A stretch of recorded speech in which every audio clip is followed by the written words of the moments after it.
Buongiorno amigas y amigos del Círculo, último programa de la temporada y como siempre os hemos preparado un menú muy interesante de entrevistas, además de muchísima actualidad.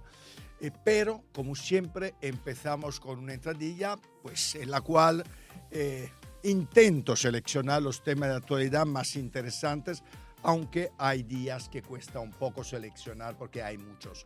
Hoy, como no puede ser de otra forma, hay dos temas, uno internacional y uno nacional, que ocupa todos los titulares y todas las primeras páginas de los diarios.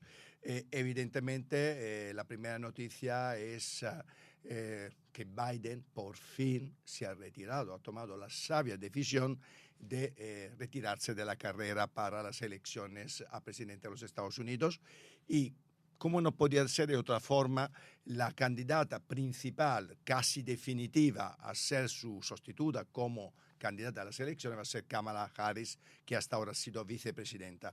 Una decisión para mí importantísima. Los primeros días después de haber tomado la decisión han sido extraordinarios para la señora Harris, para Kamala.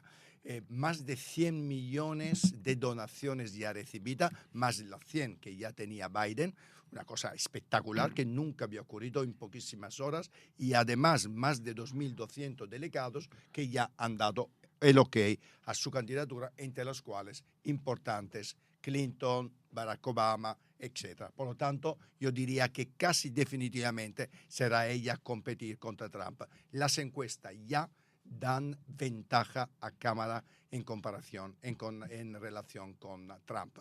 Otra noticia importante, en este caso local, hablamos del caso Begoña Gómez, aunque en el PP siguen insistiendo en hablar del caso Juez Peinado. Yo hablo del caso Begoña Gómez. La última novedad que nos ha dado el magistrado, que no deja de darnos titulares muy interesantes y muy golosos, y que ha citado a declarar martes que viene, quiere ir a entrevistar a tomar declaración al presidente del gobierno, Pedro Sánchez, en la misma Moncloa, no sé si antes, después del Consejo de Ministros. Para aclarar este tema tan de actualidad, hoy no he tenido mejor experto que llamar que uno de los magistrados que yo más respeto en España, que es Ignacio González Vega. Buenos días. Buenos días, Nacho. Euprepio. Magistrado, experto en cooperación judicial internacional, miembro de los Jueces para la Democracia y además secretario general de la ONG más antigua de España, que es la Asociación por los Derechos Humanos, Pro Derechos Humanos. Ignacio, la primera pregunta que quiero hacerte es si la justicia es de verdad igual para todos. Bueno, sí, yo creo que sí. Yo creo que además en el caso del que vamos a referirnos está demostrándose que se está tratando al presidente del gobierno y a su esposa como un ciudadano normal. En relación al caso Begoña Gómez, a mí me gustaría, resumiendo lo que tú consideras necesario, que me hicieras un poco una foto de esta investigación, porque es un caso, y te lo digo incluso como abogado que soy, que desde el principio ha levantado muchísimas críticas. Además, no solo del gobierno, no solo del Partido Socialista, también de muchos magistrados, de muchos expertos en derecho. La primera consideración desde el principio fue el hecho que el juez decidiera empezar a investigar sobre la base de recortes de prensa que, por lo que yo sé, el Tribunal Supremo había dicho o sugerido que no fuera ni indicio ni prueba de ningún delito para la investigación. Entonces, me gustaría que me hicieras una pequeña foto, una pequeña resumen de lo que ha pasado en esta investigación hasta la fecha. Sí, bueno, yo creo que resumidamente se puede decir, utilizando unas palabras o un adjetivo empleado por un medio de comunicación español ayer, es un caso extravagante. Y voy a referirme a los hitos procesales más importantes que se han producido desde que se abrieron las diligencias penales. Es verdad que las diligencias penales se abrieron en base a una denuncia presentada por el pseudosindicato Manos Limpias. En dicha denuncia se recogían recortes de periódico. Además, esa denuncia, que sí fue pública, porque yo en muchos de los casos de lo que voy a hablar ahora es más que nada por lo publicado por los medios de comunicación, pero la denuncia sí que la he leído y conozco su contenido. Y en esa denuncia ya llamaba la atención que la denunciada era citada en el suplico de la denuncia en calidad de testigo, cuando todo el mundo sabe que la denunciada en ningún caso puede ser un testigo, porque como sabemos los testigos están obligados a decir la verdad. Los denunciados, una vez que adquieren la condición de investigados, tienen los derechos constitucionales y entre ellos a no confesarse culpable. Bien, bueno, pues como tú dices, esa denuncia, en contra de lo establecido por la jurisprudencia del Tribunal Supremo, no es admisible una denuncia que solo venga referida a los hechos por titulares de prensa y no venga corroborada por otros elementos de prueba. Bien, se admite la denuncia y esa denuncia ha sido recurrida, la admisión de la denuncia, en apelación ante la Audiencia Provincial. La sección 23 de la Audiencia Provincial lo que hace es acotar el objeto de la investigación y le dice al juez instructor que solo de los 3 bloques en los cuales estructura la denuncia la Audiencia Provincial, solo se puede dedicar a investigar el bloque en lo referido a los contratos que tiene con el señor Barrabés. Los otros 2, en el caso de las aerolíneas de Globalia y el rescate de Europa, era más que nada, decía que eran meras conjeturas y también descartaba lo demás. Se hacía en todo caso una mención que se ha repetido de forma insistente a lo largo de la investigación, que no es una investigación prospectiva o una investigación general, que estas diligencias se han abierto con un objeto muy claro a investigar y no puede exceder de ese objeto. Lo que pasa es que... Tiene que ser delimitado. Claro, el objeto. Claro. Y al mismo tiempo surge que la Fiscalía Europea asume la investigación de ese mismo objeto, es decir, de los contratos relacionados con el señor Barrabés. Con lo cual, bueno, pues claro, ahora vemos cómo la defensa de la señora Gómez, incluso el Ministerio Fiscal, pues lo que desconocen, como pasó en la primera citación para que declarara en calidad de investigada la señora Gómez, es que desconoce qué se le está investigando. Y forma parte del derecho fundamental de defensa saber cuáles son los cargos que se le imputan a una persona. Además, primero hay que decir que la citación para declarar en calidad de investigada a la señora Begoña Gómez se produce pocos días antes de la celebración de las elecciones europeas. Cosa poco habitual y poco aconsejable, claro, ¿no? Yo creo que poco prudente, ¿no? Poco prudente y es contraria a la práctica que asumen en general los tribunales, ¿no? Para desvincularlo de los procesos políticos y para preservar la neutralidad de la justicia. Y todo para declarar un mes después, el 5 de julio. Y en esa declaración se produce, bueno, pues que se acaba de presentar una querella, con lo cual la señora Gómez, como investigada, desconocía los hechos que se contenían en esa querella. Es más, esa querella ha de ser admitida a trámite por el juez y contra esa admisión a trámite, igual que pasó con la denuncia, se puede recurrir y no había ocurrido nada de eso. Claro, entonces, evidentemente, el desconcierto en el que se sume tanto la investigada como la defensa que lleva a cabo el señor Camacho, bueno, pues francamente lo que se acuerda es la suspensión de la declaración y se fija nueva fecha. Se fija nueva fecha y en este caso la estrategia de defensa diseñada por el señor Camacho es que la señora Begoña Gómez, conforme a los derechos que tiene todo investigado, está el de no declarar. Y es lo que hace, no declarar. Ahora bien, aquí lo que hay que tener claro es qué significado tiene el de no declarar.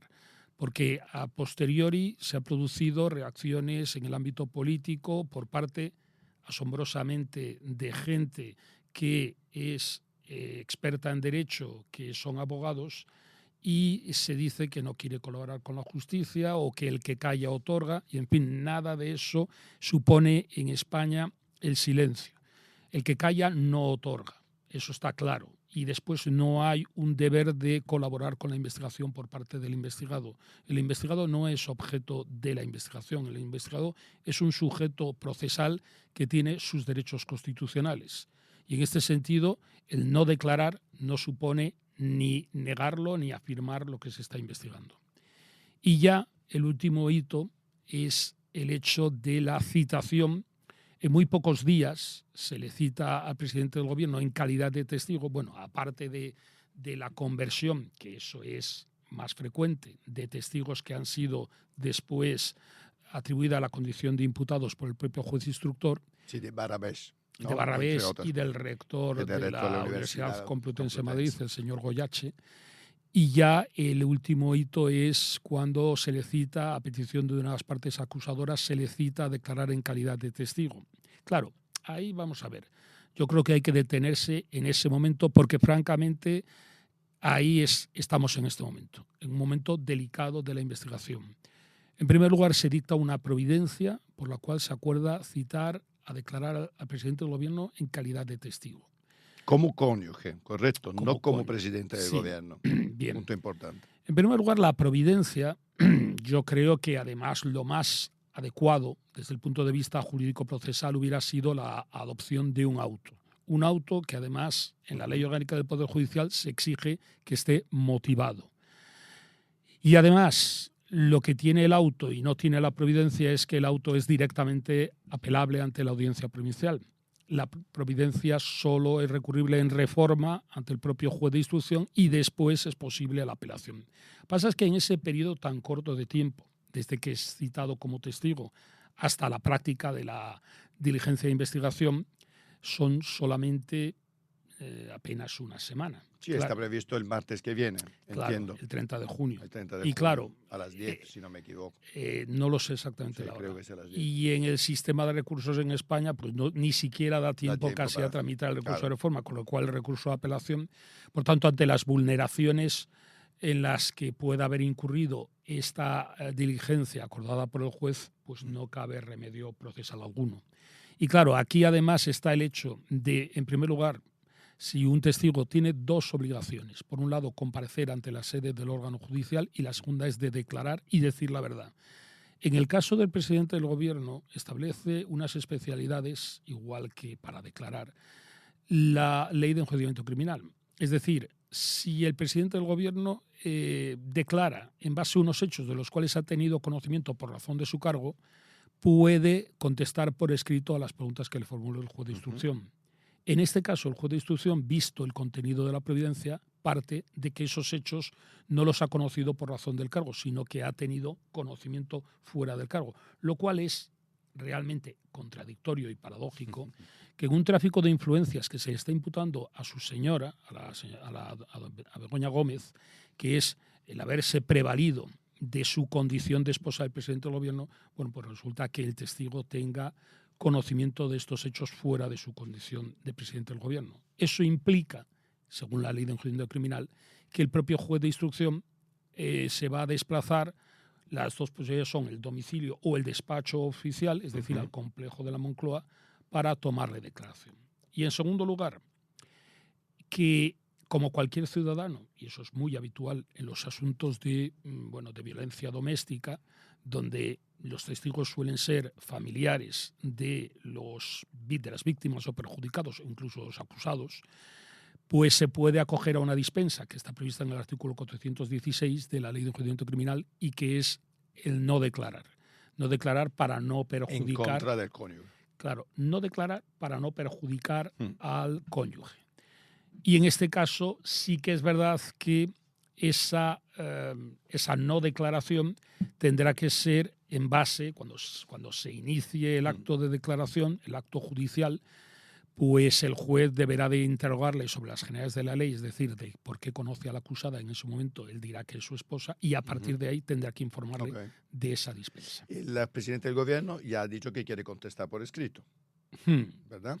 Claro. Desde tu punto de vista, y ahora clarísimamente, como sabes, en las últimas horas, días, hemos visto por un lado el Partido Popular, que por supuesto está hablando, hasta habla de caso Peinado, porque desde el gobierno se está hablando ya de juicio político y de prevaricación por parte del juez.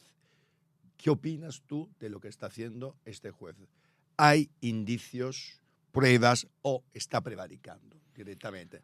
Y te lo pregunto como un magistrado que eres, porque evidentemente cada político hace su juego y comenta lo que considera oportuno, que más favorece a la parte que en este sentido más le interesa. Pero como magistrado, como técnico del derecho, ¿te parece que hay indicios no solo de extravagancia, que esto a mí me preocupa poco, y yo por supuesto lo veo extravagante todo lo que ha pasado, pero desde el punto de vista hay indicios de prevaricación clara o de errores incluso, que creo que alguno ha habido? Sí, lo que pasa es que eso supone perfilar el delito de prevaricación. Antes de nada, decir que ya se ha presentado, he tenido conocimiento de que se ha presentado una querella contra el juez por revelación de secretos ante el Tribunal Superior de Justicia. Lleva 2 meses pendiente de admisión por la Sala Civil. ¿Quién la ha presentado? La ha presentado un periodista, Máximo Pradera. Okay. Y lleva 2 meses pendiente de admisión de esa querella ante la Sala Civil y Penal contra el juez. Ahora bien, yo no voy a hacer una calificación jurídica. Simplemente lo que he dicho hasta ahora, estos hitos procesales, son una simple descripción objetiva de lo que ha sucedido en la tramitación del procedimiento. No voy a calificarlo porque además no conozco los hechos a detalle. Y en segundo lugar, bueno, yo lo que he dicho es llamativo, extravagante. Lo que ya no puedo es calificarlo porque no tengo los conocimientos detallados. Ahora bien, es verdad que el sistema jurídico prevé la posibilidad de que la parte que resulte afectada podría querellarse por prevaricación contra el juez. Ahora bien, tengo que decir que hay que distinguir cuando hay prevaricación de lo que es un error procesal o un error judicial. La intención, eso es importante. Yo creo que es un delito en general difícil de probar. Pero bueno, no sé si está en el ánimo de las partes afectadas querellarse por prevaricación contra el juez. Eso ya no lo sé. Desde tu punto de vista, en este sentido, y además haciendo gala de tu prudencia, que yo respeto muchísimo, ¿te parece bien que por parte incluso del ministro de Justicia, el ministro de la Presidencia, Félix Bolaños, claramente se hable de un juicio político? ¿O debería el ministro de Justicia también ser prudente y decir lo que se dice en estos casos, aceptamos lo que hace la justicia, bla, bla, bla, etcétera? Bien, yo lo que creo es que probablemente el ministro de Justicia, que creo, y por lo que lo conozco, es una persona que se caracteriza por su prudencia. Sin duda. Y es verdad que en este caso, aquí, es verdad que es un caso que presenta unas características muy concretas, porque claro, resulta que frente a supuestas vulneraciones de derechos de las partes, no solamente de la investigada, sino en este caso del presidente del gobierno, testigo del procedimiento, pues claro, no da tiempo a resolver los recursos y eso genera mucha indefensión. Totalmente. Porque claro, si se pudiera posponer la declaración como testigo al mes de octubre, en el 30 de septiembre ha fijado la Audiencia Provincial la fecha para la deliberación de los recursos interpuestos contra este procedimiento. Ni siquiera contra la admisión de la diligencia de investigación del testigo del señor Sánchez. Con lo cual, claro, todo esto que de señalarlo en muy poco tiempo, pues claro, genera una auténtica Es decir, que indefensión. podríamos estar frente a una declaración martes que viene de un juicio que el 30 de septiembre sea sobreseído. Claro. En primer lugar, en fin. Sí, se podría archivar y además, en segundo lugar, si no se archivara, se podría resolver en octubre el recurso contra esta citación. Y claro, una vez que, además, vamos a ver, aquí lo que parece que se busca, se ha insinuado, es la imagen, porque además, de hecho, llama la atención que la prudencia insista en la grabación. De que la testifical ya no es que sea no solo no es por escrito, sino que se insista en la grabación. Pues hombre, realmente eso es llamativo, ¿no? Eso es llamativo.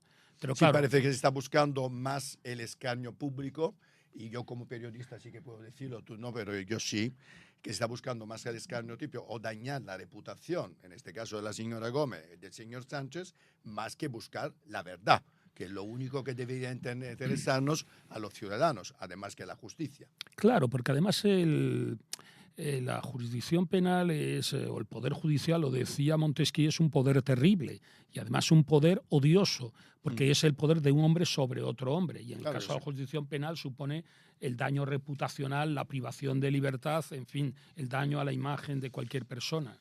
Pues bien, yo creo que eso siempre se exige desde el punto de vista de la ética judicial y de la deontología judicial, se exige la prudencia. Sí, cosa que en este caso creo que ha faltado. Y sobre todo causar el menor daño posible a los que son sujetos del procedimiento penal. Es decir, no utilizar un sistema inquisitorial, sino respetar los derechos de las partes, incluso los testigos. Yo te agradezco enormemente esto, ¿verdad? Porque creo que mejor explicado creo que es imposible. Y creo que nuestro público, por supuesto, hay muchos expertos en derecho, pero el 99,99% de las personas de este país no lo son. Y creo que explicar bien estas cosas, y no necesariamente solo escuchando a periodistas o opinionistas, creo que hace bien a este caso. Frente a todo esto que está pasando, tú sabes que llevamos años muy complejos en política en España.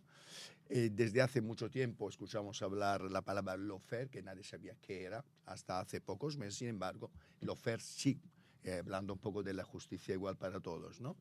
Desde el punto de vista, ¿qué está pasando? Porque lo que es evidente que nos encontramos con diferentes casos, y no voy a enumerarlo porque prácticamente todos los días tenemos uno, desde Coldo a los seres, etcétera, en los cuales los dos partidos principales de este país se pelotean o se dan bofetones hablando en el caso o en el otro, según lo que le conviene de lawfare.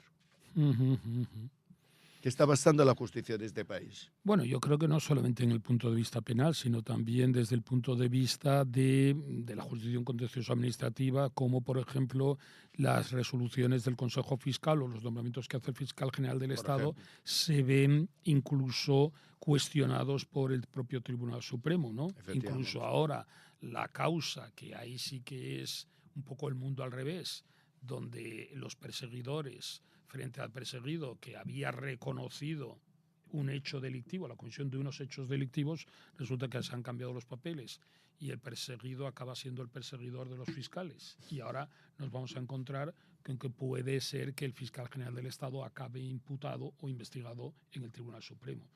Es verdad que estamos acudiendo a unos tiempos de la judicialización de la vida política, ¿no? Y que muchas veces se están utilizando los tribunales parangoneando a la frase de Clausewitz, que sean los tribunales de justicia la continuación de la guerra por otros medios, ¿no? Que era la política, ¿no? En este caso, los tribunales de justicia. Ahora parece ser que la política se residencia mucho en los tribunales de justicia. Es una forma de utilizar un nuevo escenario en el debate político que sean los tribunales de justicia. Cosa que es horrible, porque pone en duda, evidentemente, la división de poderes. Sí, porque es esencial para una democracia. Efectivamente, porque la división de poderes no solamente es respetar la independencia del Poder Judicial, sino que también es respetar la labor de los otros poderes. Y eso también parece que se pone en cuestión a veces. Y desde tu punto de vista, y para acabar, evidentemente todos sabemos perfectamente cuánto se está tardando a renovar el Consejo General de Poder Judicial. Nada más y nada menos que casi 6 años. Ya vamos para los 6 años, ¿no? Cosa que para mí, yo he dicho siempre que no sé cómo los jueces no se han puesto, los miembros del Consejo, cómo no se han puesto el huelga para obligar a los políticos a llegar a un acuerdo. Desde el punto de vista, los magistrados, en este sentido, de las diferentes instituciones de la justicia, ¿están actuando de la forma más apropiada o deberían obligar de alguna forma a los políticos a ser más, yo casi te diría, dignos, ¿no? en la relación con el Poder Judicial, que ha sido, yo te diría, pisado constantemente en los últimos meses y años. Claro, yo de todas maneras hoy es cuando el Senado aprueba la composición ya definitiva de los nuevos vocales del Consejo. Pero en todo caso, durante este tiempo de mandato interino o caducado del Consejo General del Poder Judicial, ha estado secuestrado en manos de la mayoría conservadora. Eso es algo indiscutible. Y por tanto ha sido también parte de la instrumentalización que ha hecho el Consejo General del Poder Judicial de la política, ¿no?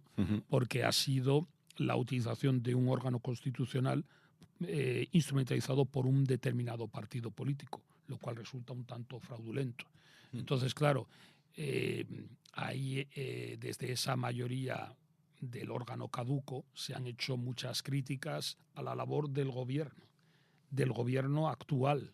Porque, claro, hay que recordar que hubo varios procesos electorales, varias legislaturas en las que, con mayorías diferentes a las de ahora, no ha sido renovado el Consejo. Este Consejo que data de 2013 con una mayoría absoluta del Partido Popular. Claro, creo que el Consejo del Poder Judicial, las recomendaciones, las instrucciones y los comunicados que emitía no podían sino que formar parte del debate político. Y eso creo que ha perjudicado mucho a la propia institución, al Consejo, y por extensión ha contagiado también al Poder Judicial. Pues Ignacio, creo que te volveremos a llamar muy pronto porque desde luego la foto que nos has dado de la situación que tenemos en el caso de Begoña Gómez y en línea general un poco sobre la situación de esta justicia ha sido absolutamente fantástico. Así que te agradezco mucho de haber estado con nosotros y te deseo felices vacaciones. Muchas ¿Volverás gracias. a Puglia? Porque el año pasado creo que estuviste en mi tierra. Sí. No, este año iré a Venecia, a las Dolomitas y a Milán. Al fresquito. Sí, ojalá. sí. Pues muchísimas gracias. Gracias Hasta a ti, pronto. Eupepio. Bueno, después de esta foto tan extraordinaria que nos ha dado Ignacio González Vega, el magistrado, de la situación del caso Begoña Gómez, por lo tanto la situación de la justicia, de cómo ha surgido este caso, esta investigación y de dónde estamos en este momento, a la espera de esta posible declaración del presidente del gobierno el próximo martes. Ahora cambiamos completamente de tema y hablamos de derechos humanos y hablamos con Niurka Gibaja. Niurka es responsable de Yes We Trans, que tendré que decirlo bien. A ver, teóloga para empezar, teóloga. Y luego representante de la Comisión Ejecutiva de la Federación Estatal de Personas LGTBI+. Pero tiene que explicarme una cosa. Todo lo que quiere decir FELGTBIQ+.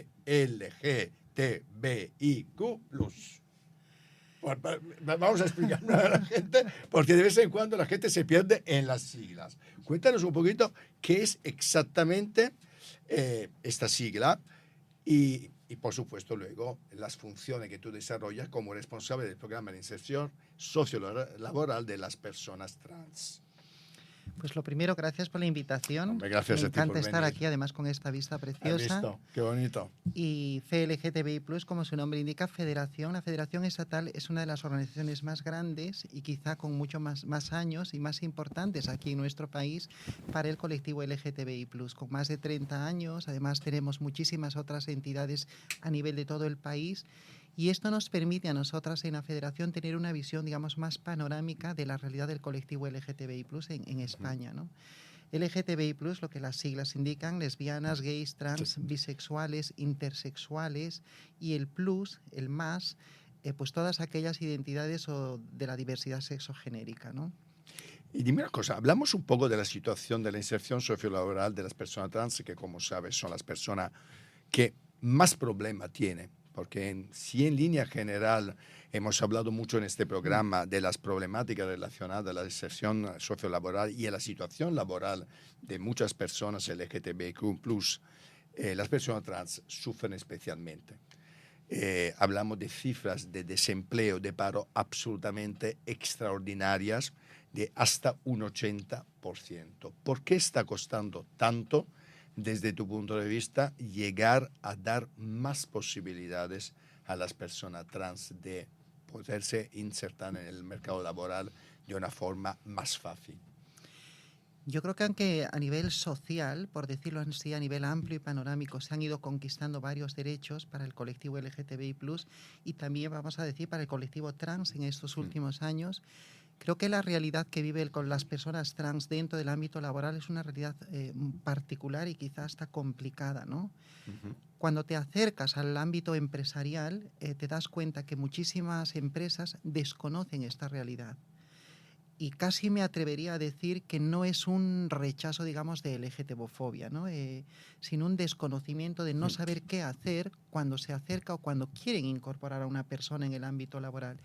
Y esto se traduce en no solo en cómo te recibo, cómo te entrevisto, sino qué hago contigo luego, si te incorporo dentro de una estructura que quizá no está preparada ni tiene las herramientas para ese proceso. Por eso quizá hay porcentajes a nivel, digamos, europeo y a nivel de España que responden a que hay un gran porcentaje de personas trans que sufrimos situaciones de discriminación nada más ir a buscar trabajo. O sea, el primer rechazo viene en una entrevista de trabajo. Y en todo este proceso quizá las personas que más discriminación sufrimos somos las mujeres trans, ¿no? ¿Por qué? Porque quizá hay características externas en nuestra expresión de género o características físicas que no se ajustan al estereotipo de mujer cisnormativa que tenemos en la sociedad, ¿no? Entonces, esto rompe y esto a veces les da un poco de miedo e inseguridad a quienes te entrevistan de decir cómo voy a proceder yo dentro de la empresa. Entonces, yo creo que el ámbito laboral es la tarea pendiente todavía para el colectivo trans. ¿Qué pueden hacer las empresas, por un lado, pero también la administración pública para que poco a poco o muy rápidamente esta situación cambie? Porque es evidente que tú estás hablando de miedos, estás hablando de falta de preparación de las personas que entrevistan en las empresas. Por lo tanto, son todas cosas, si me permite, que se pueden solucionar. Por ejemplo, con formación de las personas que en las empresas entrevistan. Por lo tanto, me gustaría saber, desde tu punto de vista, a nivel empresarial, pero también a nivel público, por parte de la administración pública, qué se tiene que hacer para que estos números, que son para mí vergonzosos, en este momento, puedan cambiarse. Sí, para mí abordar la realidad de esta problemática de las personas trans tiene que ser enfocada desde tres patas, por decirlo así, ¿no? Desde la administración pública, desde la parte de empresas y también desde la parte de las organizaciones. Las organizaciones, cuando nos acercamos a las empresas o a la administración pública, lo que hacemos es llevar la realidad que vive el colectivo trans en el día a día, ¿no? Entonces, creo que este es un primer paso importante para decir, conozcan esta realidad, sepan cuál es la situación que vivimos. Por otro lado, yo creo que la administración pública tiene una gran responsabilidad, ¿no? en qué hacer para que dentro de estas políticas inclusivas o de empleo que se realizan a nivel, digamos, gobierno o a nivel estatal, también se incluyan preparación y formación también para las personas dentro de la administración pública. Creo que esto es importante a la hora de recibir a una persona, a la hora de entrevistas, y también creo que tiene que haber un proceso de discriminación positiva, en el sentido de decir qué hacemos para incorporar a este colectivo en una situación de vulnerabilidad.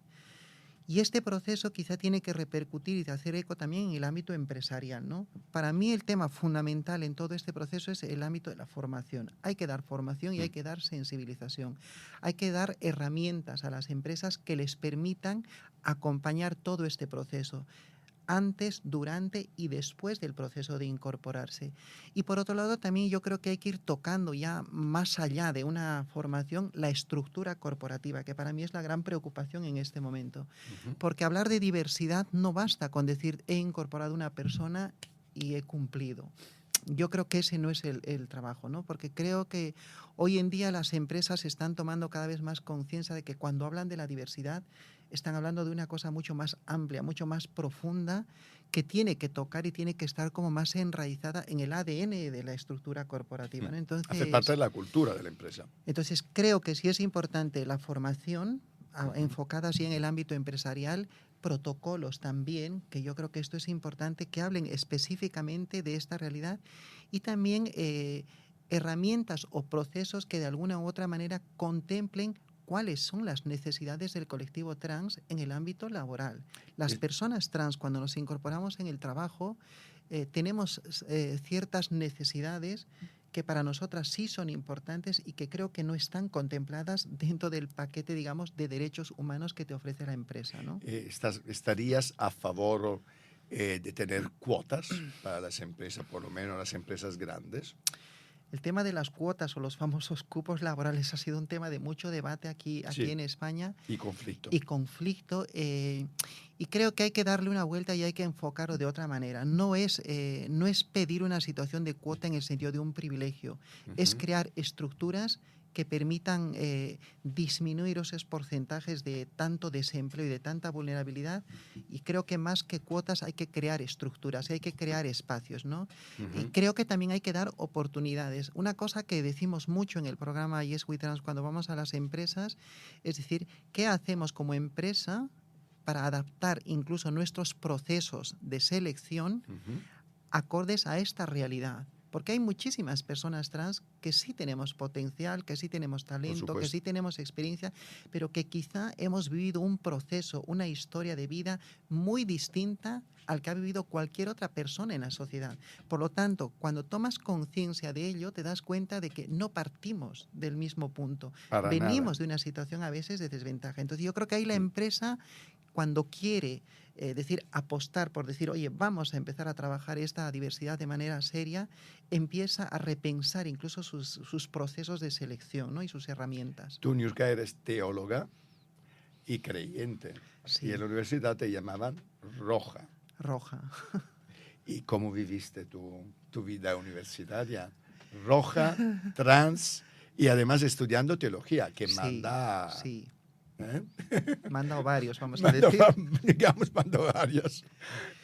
¿Cómo viviste tu vida universitaria? Ha sido un proceso también, no sé cómo, casi figurativamente es como decir, ¿cómo se va a juntar el agua y el aceite? ¿No? Esto es imposible, ¿no? Porque claro, eres una mujer que eres trans y eres teóloga. ¿Cómo se traduce esto?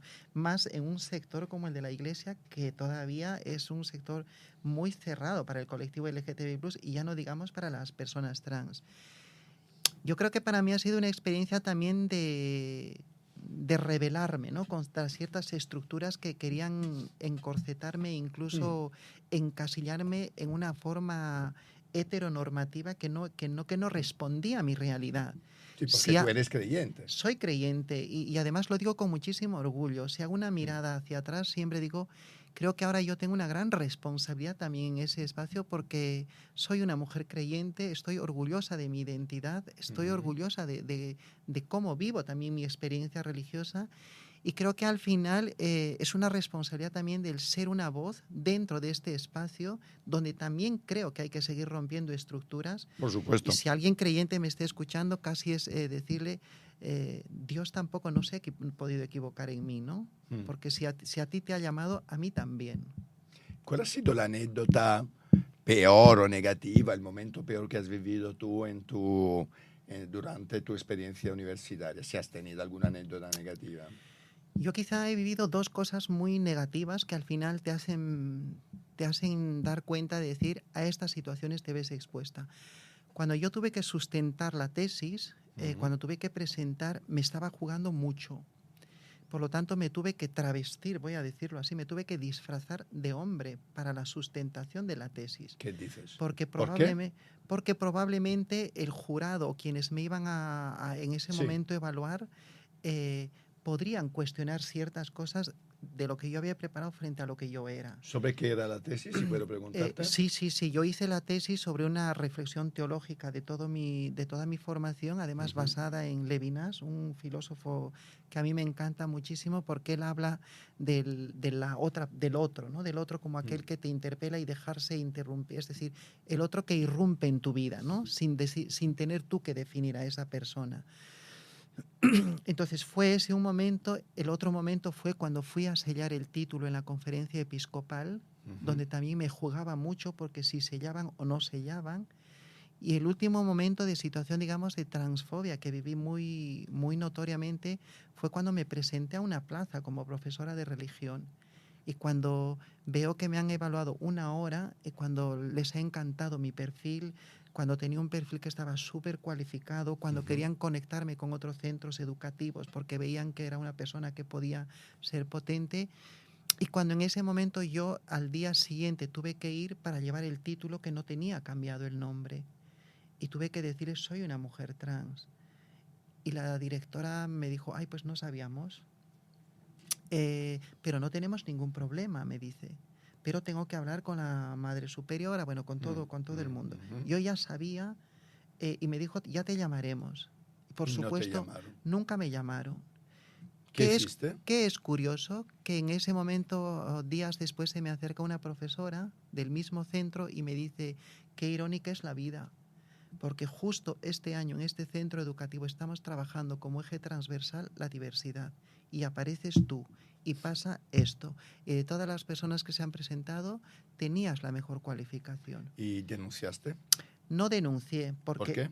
Es otra vez lo que nos pasa a muchísimas personas trans. Hay una situación de transfobia implícita, porque no te dicen directamente a la cara, no te contratamos por esto, pero tú sabes perfectamente que detrás de esa no contratación se les crea el fantasma, se les activan los estereotipos, los prejuicios, por lo tanto se cierran puertas. Okay. Entonces, esta situación que a mí me ha pasado, les pasa a muchísimas personas trans. Por supuesto. Y quizá por eso se crea y nace Yes We Trans. ¿Qué ¿no? le pides a la Iglesia? ¿Qué le pido a la Iglesia? Yo creo que le pido a la Iglesia una mirada mucho más evangélica, que para mí es esto. Yo creo que cuando nos acercamos a las fuentes, que para mí es importante, sin perder la tradición, porque en la Iglesia hay dos columnas, que es tradición, pero también está el Evangelio. Cuando nos acercamos a las fuentes, y yo creo que vamos a descubrir esta mirada de este Jesús, ¿no? De este Jesús que es amor sobre todo, ¿no? Que es amor y que además junta en una mesa compartida a todas aquellas personas que de repente han sido excluidas, ¿no? O sea, el Jesús del que yo me enamoro es este Jesús que se rebela contra la norma, contra todo aquello que esclaviza al ser humano. Y esto está en el Evangelio. Y yo creo que es una iglesia que tiene que cambiar esta mirada y que tiene que dar espacio a estas nuevas voces que no estamos equivocadas, que también hemos sido tocadas. Entonces, casi le pediría eso, ¿no? O sea, que ya no se puede traducir. Hace un tiempo me invitaron a una charla sobre este tema y yo decía una cosa que me parece súper fundamental. Ya no queremos compasión. Las personas LGTBI creyentes no queremos compasión. Queremos caminar mirándote a los ojos con la misma dignidad que tú tienes y queremos hacer camino juntas. Ya no que me cojas de la mano y que me mires. No quieres dar migajas. Porque dentro de la iglesia hay una situación que se ha vivido muchísimo, es decir, mucha gente dice, nosotras apoyamos a las personas LGTBI, nosotras acompañamos al colectivo trans. Sí, pero cuando ya me pongo de tú a tú, ya no te gusta. Y creo que eso es lo que estamos viviendo, porque creo que las personas trans y las personas LGTBI creyentes hoy en día estamos muchísimo más empoderadas.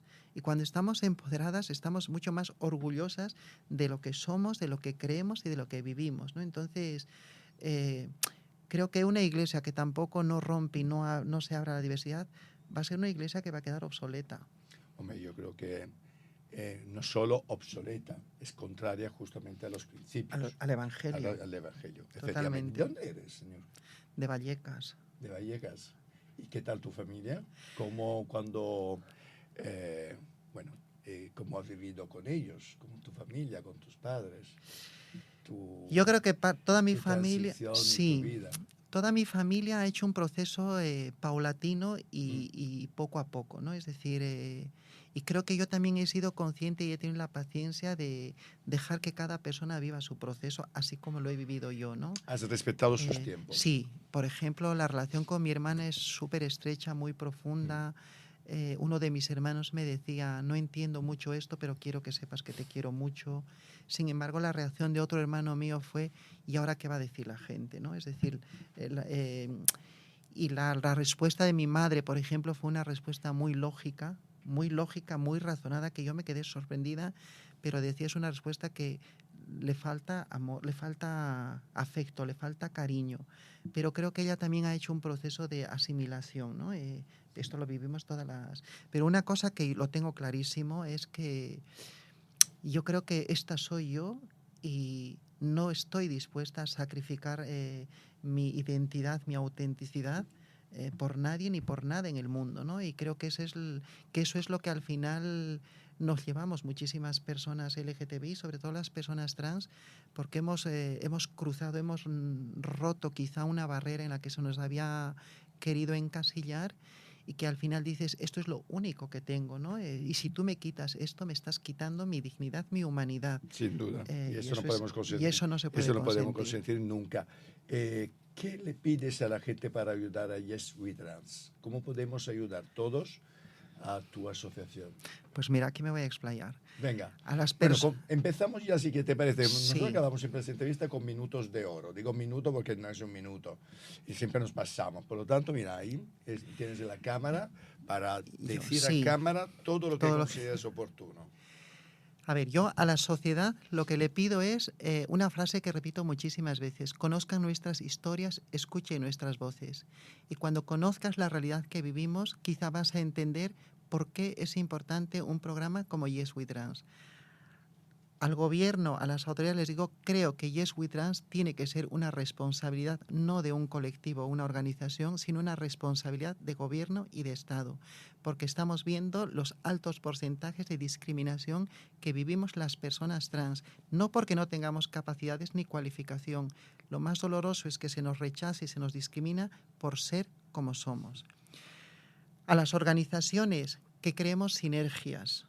Creo que cuando creamos sinergias, cuando trabajamos juntas en equipo, podemos lograr mucho más, podemos hacer más fuerza y podemos llegar más allá de donde quizá estamos llegando de manera separada e individual.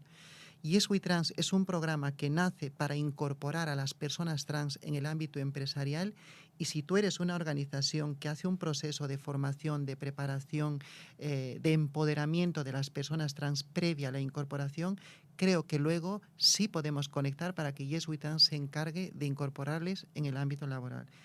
Y este mensaje que es el que más me gusta hacer es a las empresas, porque quiero invitar a todas las empresas que se acerquen a conocer Yes We Trans, www.yeswetrans.org, para que conozcan de qué manera pueden hacer real la diversidad y la inclusión dentro de sus estructuras corporativas. Y además creo que cuando incorporen personas trans en sus espacios de trabajo, tendrán equipos más diversos, tendrán personas que trabajen con mayor fidelidad quizá a lo que es la empresa, con mayor sentido de pertenencia, y quizá van a descubrir también un talento que hasta ahora no lo habían visto. Yo siempre digo que con la diversidad ganamos todas. Gano yo, porque soy yo misma y estoy más feliz, ganan los equipos y gana la empresa, porque se hace un referente corporativo a nivel social y a nivel también interno. Yo quiero invitar que las empresas se acerquen, que nos conozcan, que sumemos esfuerzos y que hagamos que Yes We Trans vaya dando más trabajo a más personas que ahora están en una situación de vulnerabilidad. Qué bonito, muchas gracias, señor K. Y Yo muchísima suerte. Muchas gracias, gracias por la invitación. Un placer. Y sigamos trabajando juntas. Por supuesto. Eso es. Bueno, y ahora, en fin, ¿cómo presentar a Javier Urra? Todos los conocéis. ¿Quién no conoce a Javier Urra? De sus apariciones televisivas, radiofónicas. Realmente es una de las caras conocidas, amables de nuestra tele, hablando siempre de la infancia, de los problemas casi siempre que tienen los niños, los adolescentes. Javier, buenos días.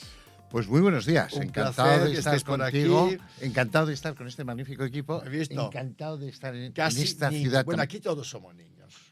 Todos aquí tenemos somos algo de niño. Y desde luego somos lo que quedó del niño que fuimos. Efectivamente. Sí. Esta es una de las frases que más utilizo en verdad. mis conferencias. Y además me traes un libro Sí. que se llama Inmadurez Colectiva, Sí. con una portada maravillosa, con uno de mis ídolos de siempre, que es Peter Pan.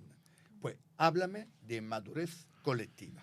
para Bueno, empezar. yo en el año 2006... A ver si se mantiene aquí. Así. Sí. Ahí está. La gente siempre dice que no se puede ganar dinero escribiendo libros. Falso. Yo he escrito 84 libros. 84 84 todos con libros. Digo para que la Guau. gente sepa, para que me crean. Estos dedos nunca han tocado un ordenador. Ajá. Entonces, yo he escrito 84, pero los escribo a las 4:30 con la pluma y luego me voy a dar un paseito por el Retiro a las Y 6:30. entiendo por lo que tú decías que sí has ganado dinero escribiendo libros y vendiéndolos. De los 84 solo he ganado mucho con uno, Ok. que era El pequeño dictador cuando los padres son las víctimas, Ajá. que es hijos que agreden a padres, lo que se llama violencia filoparental Sí. o violencia ascendente. Se vendieron 300.000 libros. ¡Wow! ¿De qué dependió eso? Desde mi perspectiva, que a las 7 de la mañana me entrevistó Vicente Vallés, Sí. tenía 3 o 4 minutos de entrevista y duró como 25. Tiró todas las noticias porque se dio cuenta que eso era una noticia, no un libro. Y es verdad, es una realidad. Luego se vendió en Argentina, en Portugal, etc. Han pasado muchos años, desde el 2006, estamos en el 24, y saco Inmadurez Colectiva, que viene a ser el seguimiento. Es decir, todos los jóvenes que tenemos aquí detrás de la cámara, del sonido, estos en general quiero creer que son majos, pero están muy sobreprotegidos. Y por lo tanto son como el cristal, duros pero frágiles. Por eso se suicidan más, por eso tenemos muchos problemas. Pero el problema es de los padres que los han sobreprotegidos. Y entonces hemos hecho una sociedad, desde mi perspectiva, que es inmadura. Entonces es un señor de 50 años que dice, no, yo no tengo nunca problemas. Es decir, todavía estamos, y tú eres un hombre que estás mucho en temas de prensa, en ese tren que chocó contra un túnel, porque el túnel era pequeño, todavía no sabemos quién es el responsable. O sea, no hay un responsable. Tienes muchos padres que te dicen, pero yo no me voy a enfrentar a mi hijo. ¿Ah, no? No, yo quiero ser su amigo. No, es que no es su amigo, es su padre. Entonces, hay violaciones, pocas, pero las hay, en grupo. Bueno, es que estábamos varios. Bueno, ¿a mí qué me está contando? La responsabilidad es individual. Yo trabajo 35 años en la Fiscalía. Es individual. Por lo tanto, hay una inmadurez colectiva. Y es, por lo tanto, yo, por ejemplo, mi nieta que está en Costa Rica, ahora está en el campamento de peregrinos. Es que ahí es cuando hay que compartir la cantimplora, saber que si hay una tormenta te mojas, la vida que tiene dolor, que tiene alegrías, que tiene sufrimiento. ¿Y qué le dirías afrontar. a esos padres? Porque claro, tú lo que me estás diciendo, Sí. que la culpa Sí, es de los padres sí, que están sobreprotegiendo sus hijos. sí. Sin embargo, yo estoy seguro que ahora mismo hablamos con un padre o unos padres, le preguntamos por este tema y nos dirá, ¿y qué hago? No, Porque sí. parece casi natural. Sí. A mí siempre yo vengo de una familia súper humilde, ¿vale? Que nunca me ha podido dar muchas cosas, Claro. justamente porque no tenía nada Sí. que dar, exceptuando intentar mantenernos con el trabajo, ¿no? De mis padres. Bien, sin embargo, tú preguntas a cualquier familia y te dice, nosotros queremos lo mejor para nuestros hijos, Sí. y por supuesto que tengan mucho más de lo que tenemos nosotros, y de forma mucho más fácil. Es decir, a estos tópicos de los padres, Sí. ¿qué le dices? Para Bueno, que no ocurra esto de sí. tener niños. Primero te que son conozco bien frágiles porque hemos como coincidido en cristales. radios y en televisiones. Sí, hombre. Segundo, porque he visto tu casa, igual que se ha visto la mía en el programa de Telemadrid. Sí, toc, toc. Que los padres no tenían muchos medios económicos. ¿Eso es significativo? La respuesta es no. No. Yo trabajo 35 años en la Fiscalía y teníamos problemas con los chicos de cristalización de clase, los barrios periféricos. Hoy tenemos muchos problemas con chicos de la calle Velázquez, de la calle Serrano. Lo tienen todo. ¿Qué es tener todo? Apego, vínculo. El 24% de los chicos que yo tengo en mi centro son adoptados, pero no son de China, ni de Chile, ni de Colombia, que había adopción internacional. Los son de Ucrania, los son de Rusia. Muy probablemente porque la madre bebía vodka y por tanto son niños con síndrome de feto alcohol y luego han estado en un centro donde no ha habido calidez humana, donde no ha habido piel con piel. Entonces son chicos que han perdido la infancia. Esto es muy duro. Igual que mi gran amiga Irene Villa, ETA le robó las piernas. No, le robó la infancia. Lo ha hecho un carácter y es admirable y nos queremos mucho. Pero le robaron la infancia y eso no se devuelve. Por lo tanto, no es tanto que se tiene, sino el vínculo, el apego. El otro día yo estaba con mi nieto que tiene 2 años. Y le dije, cucu, y me dijo, tras. Y le dije, cucu, tras. Echamos la tarde. Acabo de definir la vida. A esos niños un día dijeron cucu y no hubo respuesta. Eso es ser pobre. ¿Y qué tenemos que hacer con un niño? Llevarlo a un campamento, llevarlo al Hospital del Niño Jesús, porque hoy hay niños en el Hospital del Niño Jesús, y yo soy patrono de la Fundación Pequeño Deseo, que van a morir. Exactamente a morir. Y entonces es muy bueno que un niño vaya allí, vea a otros niños, vea lo que es el sufrimiento, lo que es el dolor, que son dos cosas distintas. Un niño en el Hospital del Niño Jesús a veces tiene dolor, pero sufre mucho. Y te dice, Javier, no le digas a mis padres que yo sé que me voy a morir. Y los padres te dicen, oye, no se te ocurrirá decir a mis hijos que sé que va a morir. Eso es amor.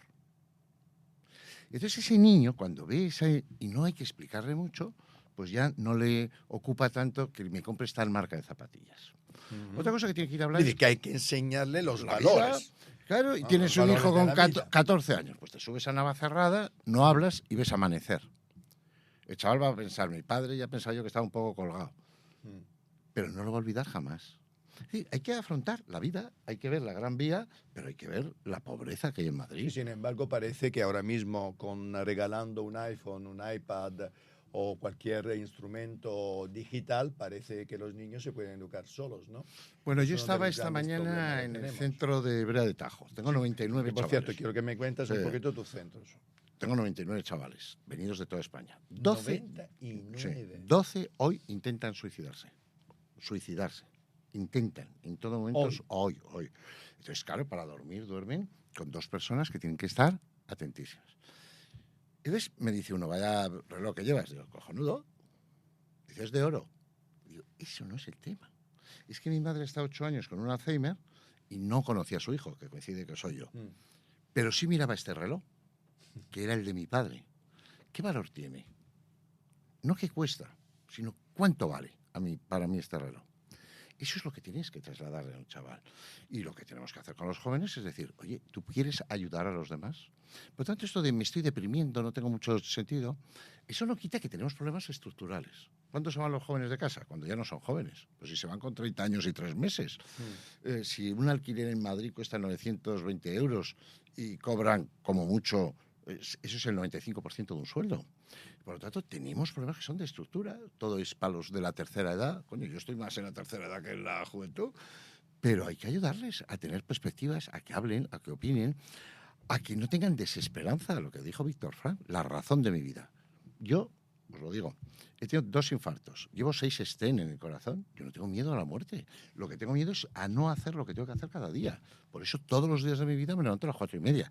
Yo soy un estudioso absoluto. Estoy todo el día, lo sé todo de psicología, del resto no. Por eso no me gusta ir a un programa, pues yo qué sé, con Susana Griso, que somos muy amigos, vienes los martes y hablas, ¿no? Porque en cuanto me sacan de mi tema, es que no sé hablar. Ahora, de lo mío... Hablas de lo tuyo. Claro. Y a propósito de lo tuyo, me has dado una cifra, bueno, sabemos perfectamente Sí. lo que ya se habla en este país, cosa que no se hacía antes, de salud mental Sí, y de enfermedades mentales.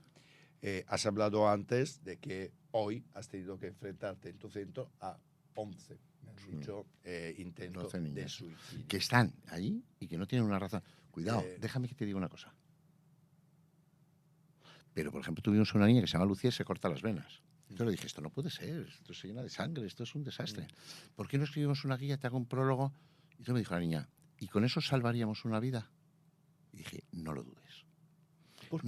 ¿Por qué se quieren suicidar los niños, los adolescentes? Alguna que tenemos en el centro porque han sido prostituidas desde los 11 años y violadas. Entonces tenemos una que coge un hierro en donde puede, se lo mete por el ano, genera hematuria y luego lo traga por la boca. Si tú eres un profesional demasiado joven, dices psicosis. No. Es que habiendo sufrido eso, todos seríamos así. Otros porque ahora mismo tengo un chaval que lo voy a contratar.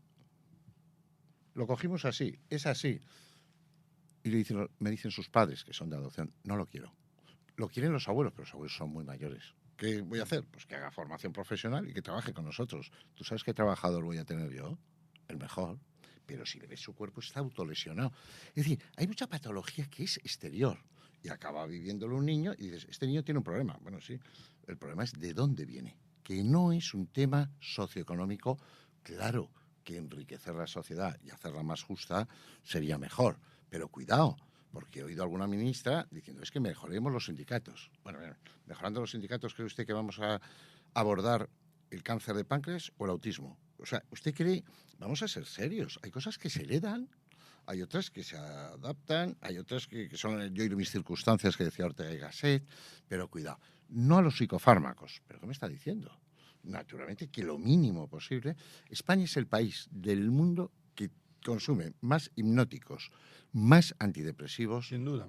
Esto es un Sí, a problema. mí, yo flipo con la diferencia con mi país, por ejemplo. En Italia, no sé si son más resilientes, supervivientes, lo que sea, pero desde luego la diferencia de cifras de todo esto entre España e Italia, que son 2 países que parecen bastante parecidos, es brutal. Muy significativo. ¿Por qué?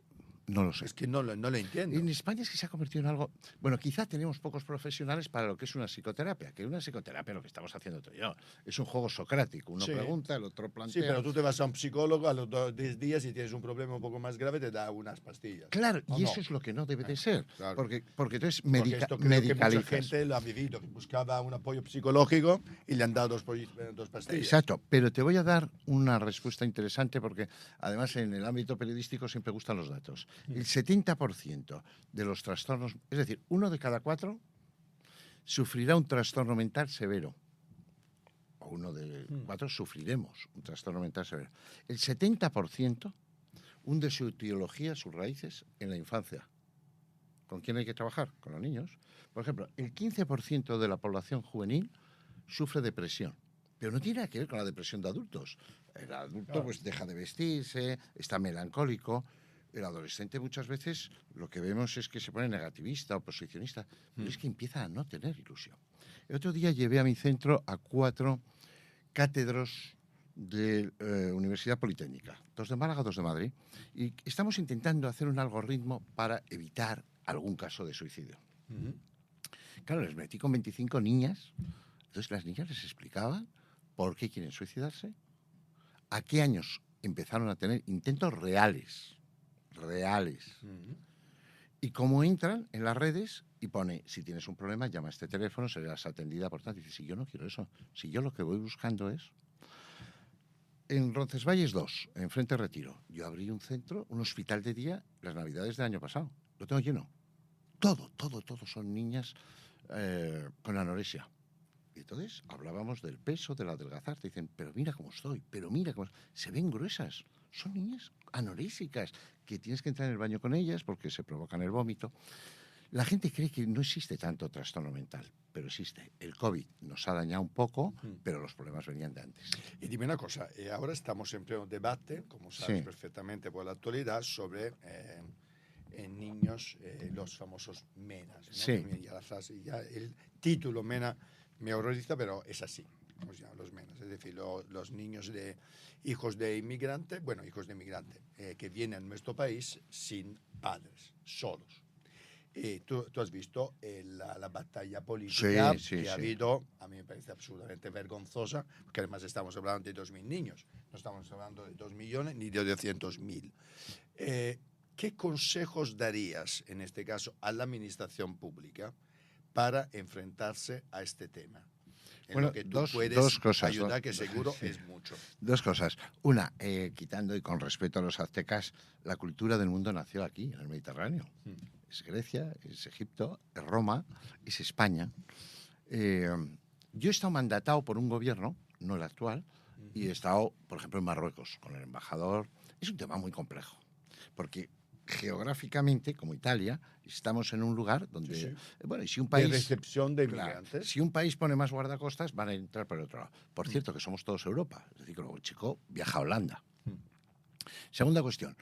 Hay padres que no quieren a sus chicos, hay chicos que tienen problemas, y luego, pues a veces son grandes familias. Hay chicos que vienen sin que los padres quieran que salgan de su país, y ese es un tema. Si nosotros, cuando un MENA llega aquí, conocemos su país, que suelen decirte uno que no es real, y tienen medios suficientes, y los padres pueden y quieren, se les devuelve. Entonces no dudes de que van con un policía y un trabajador social a su país. Hemos tenido casos en que cuando ha vuelto el policía y el trabajador social, el chico ya está otra vez en España. Segundo, y en esto seré muy cauto en lo que voy a decir, yo he estado con muchos ministros de Marruecos y de pronto sale el tema de las naranjas de Valencia.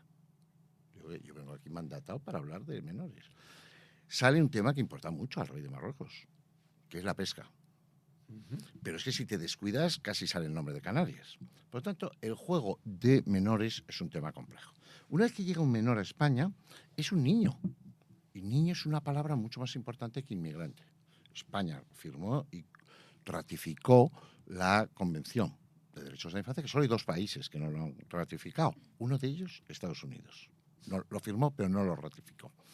Entonces, los niños no tienen banderas, los niños no tienen fronteras. Tú tienes que atenderles. Ahora bien, si tú los llevas a un centro o los dejas salir de un centro de protección, que está pasando en Cataluña, tenemos hechos lamentables de agresiones sexuales continuadas. Entonces la población se pone en contra. No diga eso porque suena racista. Oiga, si yo lo dijera de ellos y lo dijera de los chinos, sería racista. ¿Por qué no se dice de los chinos? Porque no nos crean esos problemas. ¿Qué hay que hacer con un menor que venga aquí? 1, que trabaje a los 16 años, que se integre laboralmente, pero si muchos de ellos estaban de pastores en el RIF con 12 años, por mucho que quiera mi gran amigo y admirado Ángel Gabilondo, ahora defensor del pueblo, no lo puedes tener escolarizado hasta los 18, que es lo que quiere Ángel. Tiene que ponerse a trabajar. tienes que darle un seguimiento hasta los 21 años, no hasta los 18, porque luego a los 18... Yo a los 18 hice la mili voluntaria en el Ejército de Aire. Hoy en día a los 18 un chaval no se defiende. Es un chaval. O sea, es otro mundo. Chaval. Tenemos que darles esas posibilidades. No son delincuentes por ser menas. Se hacen a veces porque están en un centro de protección, aquí en Madrid, en Hortaleza, tal. Entonces salen a la calle. Como van en grupo, pues oye, un poquito de pegamento, un poco de tolueno que convierte el cerebro en un puré de garbanzos, pues ya quemo no sé qué o cometo otro hecho. Si tú los llevas a Aldeas SOS, con mi gran educador y presidente de Aldeas, Pedro Puig, y metes en un grupo de 5 chavales majetes a un MENA, el MENA se hace majo al cuarto día. El otro día yo les comentaba en el Congreso de los Diputados, porque sí te llaman, ¿eh? Y les comenté, vamos a ampliar el acogimiento familiar y hay que apoyar a las familias. O a facilitarlo. Claro, a facilitarlo. España no hace mucho acogimiento. No. Quiere la adopción, pero no el acogimiento. Entonces, claro, o sea, tenemos que hacer de lo que es un problema una solución. España necesita 24 millones de personas que vengan de fuera. ¿Que nos gusta más que vengan de Hispanoamérica? Ya bueno, pero es que África está a 14 kilómetros de Algeciras. Por lo tanto, la realidad es la que es. Y bueno, pues hay que ir, pero adaptando a esos chicos. Y yo creo que eso hay que conocerlos, no hay que tenerles miedo. Y ya está. Pero hay que poner medios. Y como tú decías, que tenemos 5.000 y pico en este momento, que pueden venir otros 5.000. Esto se asume, si no hacemos de eso, una falta de política. O si no, ¿no? se instrumentaliza. Si no se instrumentaliza, bueno, exacto. te dejamos ya los minutos de oro para que hables perfecto. con nuestro público y le pidas lo que quieras. Desde vender tu libro, hablar de tu centro. Esto es para hablar así al apetezca. público. Sí, señor, al público. Bueno, pues les diría 2 o 3 cosas. Una, no le pidan a la vida más de lo que la vida puede dar. La vida no es Disney, la vida no es un parque temático. Punto 1. Punto 2, no se plantee yo, mí, me, conmigo. Sepan que el 80% de la población española, 80%, cree que es más inteligente que la media. No es posible. 3, no dejen de ir a una reunión de la comunidad de vecinos. Es genial. Ese es el laboratorio de la psicología. 2 horas y media para discutir si ponemos o no una bombilla. Sean simpáticos. Analicen la realidad. ¿Que sales ahora y te han rayado el coche? Pues ya lo tienes rayado. Es decir, si te dicen que tu hijo tiene un cáncer de páncreas avanzado, eso sí es grave. Por tanto, hay que priorizar, hay que relativizar. Acepte la edad que tiene. Yo tenía 18 años y corría el encierro en Pamplona. ¿Ustedes me ven para correr el encierro? Pero eso no quita que no camine por el Retiro. Es decir, cada uno tiene que asumir, quererse, querer a los demás y encontrar eso, que la vida no es justa y que hay niños que nacen con parálisis cerebral desde el primer día. Y esto es lo fundamental. Y háganse una sola pregunta. La última de su vida. ¿Para quién he vivido? No para qué. ¿Para quién he vivido? Y vayan contestándosela ya, porque tenemos fecha de caducidad. No sabemos cuál. Me parece que eso es importante. Contacto con la naturaleza, sentido del humor, buen uso del lenguaje, tertulias. La mejor terapeuta que existe es un grupo de amigos. Y otra cosa, si tienen un problema, no vengan diciéndome, el problema es mi padre, mi mujer, mi vecino, porque entonces tengo que tratar a todos. Esto de eximirse de responsabilidad es un gran problema, que es lo que ha traído a este libro que les invito a leer, Inmadurez Colectiva. Es un libro para reflexionar, no es un libro de esos estúpidos de autoayuda. Si usted se está ahogando, no tire del pelo hacia arriba, se ahogará. Necesita ayuda de fuera, los suyos y a veces de un experto. Muchísimas gracias. Pues muchas gracias a ti, Javier. Como Encantado. siempre, un consejo súper práctico y con mucha sabiduría. Muchas gracias y feliz verano. Feliz verano. Feliz verano. Bueno, después de estas entrevistas para acabar la temporada, hoy he aprendido muchísimo de temas tan variados, tan diferentes. Pues pasamos al espacio de la diversidad, como siempre presentada por Miguel Ángel Salcual, que se nos va a hablar de la ley de paridad que se acaba de aprobar. A ver un poquito qué novedades hay.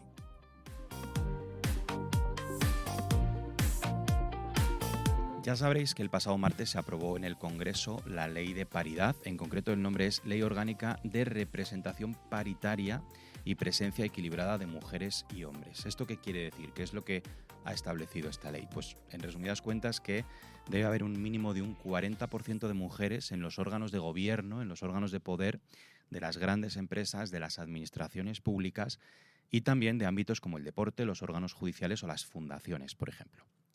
En todo caso, lo que se establece es que nunca debe haber ni menos de un 40% de ninguno de los dos géneros, ni más de un 60% de representación en esos órganos, precisamente para que exista esa paridad, para que estén los porcentajes lo más igualados posible. Esto es uno de los aspectos que genera más polémica de esta ley, porque pues, hay muchas voces que apuntan a que no deberían existir estas cuotas, ¿no? Pero es que tenemos que tener en cuenta que más de la mitad de la población de España son mujeres y esto todavía no se ve reflejado del todo en el ámbito laboral, especialmente en estos órganos de poder, digamos, en las altas esferas de las empresas y de la administración pública. Por supuesto que hay sectores donde hay más mujeres que hombres trabajando, pero nos referimos en concreto a estos altos cargos, a los puestos de dirección y también a las mujeres emprendedoras, que siguen siendo menos que los hombres en ese caso. Pero, ¿qué es lo que pasa? Que si bien es cierto que el mérito y la capacidad es lo que debe premiarse, y no el género, a la hora de elegir a una persona para un puesto, no se va a premiar el mérito y la capacidad de la mujer si no se la hace visible primero. Entonces, por eso es necesario que sigan existiendo esas cuotas, que la ley obligue a que haya mujeres en esos puestos para que sean cada vez más visibles y que se empiece a valorar el mérito y la capacidad de las mujeres igual que de los hombres a la hora de ocupar estos puestos. Llevamos miles de años viviendo en una sociedad que es patriarcal, que es machista, en la que prima el hombre sobre la mujer. Y escasamente llevamos 20 años luchando por esta igualdad. 20 años es muy poco en términos históricos y se han conseguido muchas cosas, pero es evidente que todavía quedan muchas cosas por hacer. Esta ley es un impulso más en esta lucha, igual que lo es la ley trans, de la que hemos hablado aquí mucho tiempo, muchas veces. Lo es la ley también que impulsó la obligatoriedad de los planes de igualdad en las empresas. Cualquier medida que tiene que ver con la lucha contra la violencia de género, contra la violencia machista y tantas otras normas que se han aprobado durante estos últimos años. Esta ley además afecta a las listas electorales, que tienen que ser desde ahora paritarias y listas cremallera, es decir, que tiene que haber una alternancia de mujeres y hombres en esas listas, algo que no ha gustado mucho a algunos partidos que no son del todo partidarios de la igualdad. En resumidas cuentas, la clave está en que estemos representados en igualdad, mujeres y hombres, y que nuestro género no sea ni una ventaja para conseguir un puesto de alta dirección, ni tampoco un inconveniente, un bache que dificulte nuestra carrera profesional. Igualdad, paridad, equidad, en definitiva la inclusión de todos, que es lo que tenemos que favorecer desde medios de comunicación como este y desde las empresas y las administraciones públicas, por supuesto. Por lo tanto, es una muy buena noticia la aprobación en el Congreso de esta ley de paridad impulsada por el Ministerio de Igualdad, por la ministra paisana vallisoletana Ana Redondo. Nada más, me despido de esta sección esta semana y os espero a la vuelta del verano. Nos tomamos unas semanas de vacaciones y os deseamos que paséis muy buenas vacaciones. Bueno, y ahora nos ponemos en marcha con nuestro espacio internacional con Julio Bruno desde Londres, que como no, hoy nos va a hablar de nuestra, espero, futura presidenta Kamala Harris en Estados Unidos. Chao Julio, ¿qué nos cuentas?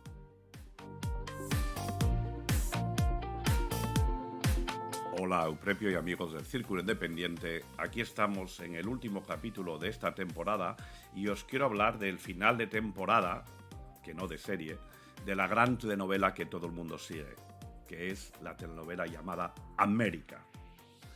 En el último capítulo de la semana pasada, el presidente Joe Biden ha decidido no presentarse a la reelección como presidente y ha dejado como sucesora a Kamala Harris, su vicepresidenta.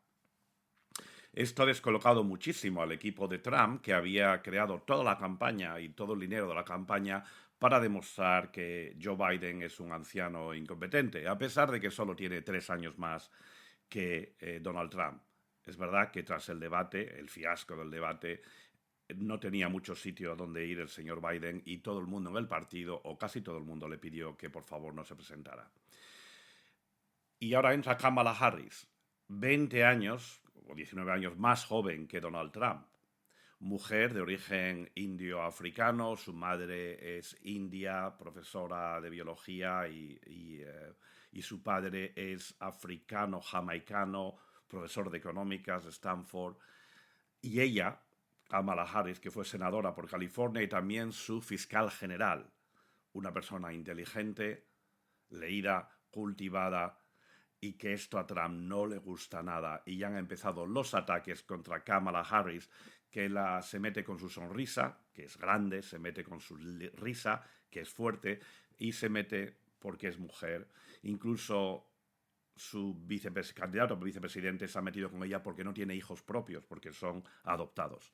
Hasta ahí hemos llegado. No saben por dónde atacar.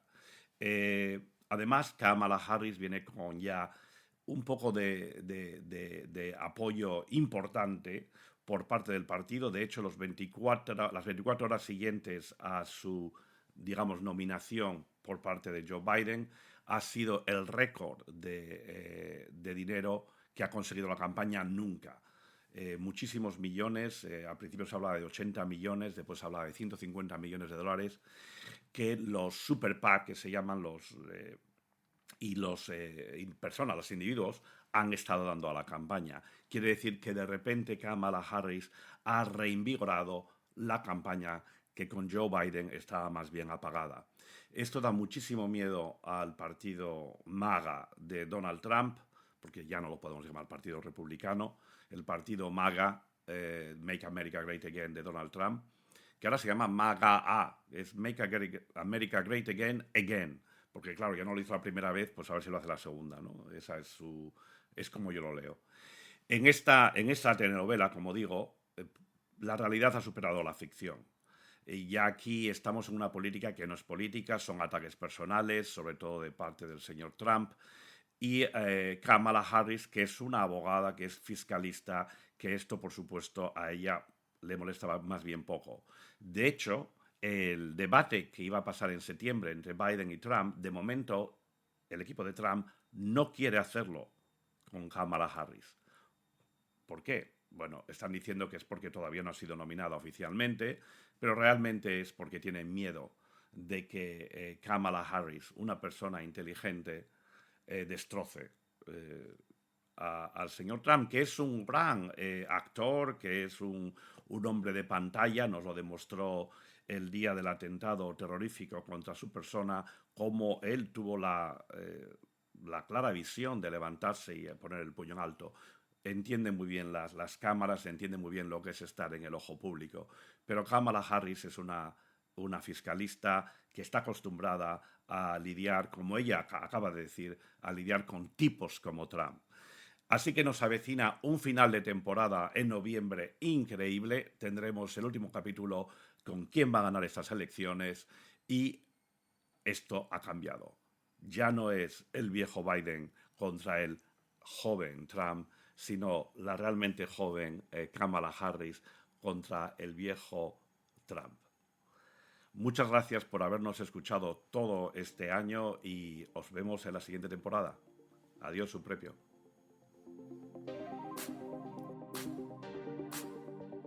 Queridos amigos y amigas, pues aquí se acaba nuestro programa, el último de esta temporada.